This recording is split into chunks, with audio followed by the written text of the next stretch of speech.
Salamat po sa buhay na walang hanggan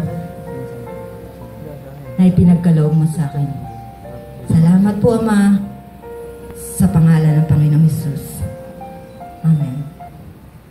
Yes, O Lord God, narinig mo po ang sinabi ng mga minamahal kong batch 80, Panginoon. Tunay nga po na dinala mo kami sa lugar na to dahil meron kang isang layunin para sa lahat, Panginoon. Hindi lamang po magkatagpo-tagpo kami, magkaisa, Panginoon. Hindi, Panginoon, makilala ka nila na higit sa espiritu at katotohanan. Maraming salamat po, Panginoon, sa bawat isa na dinala mo sa lugar na to, Panginoon.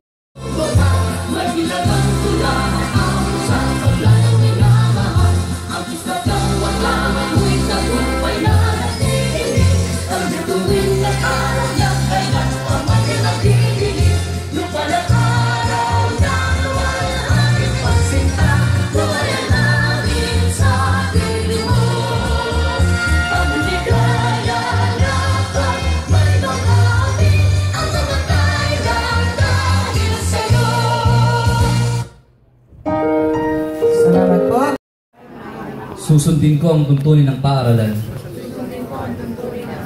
Tutuparin ko ang mga tungkulin ng isang mamayang makabayan.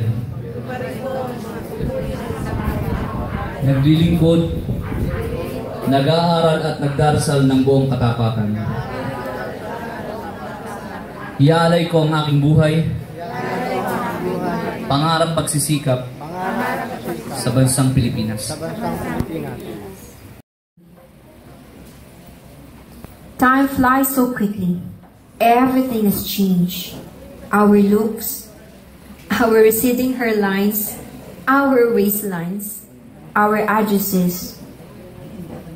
Kidding aside, it was a tough job trying to locate all our classmates. But thanks to modern technology,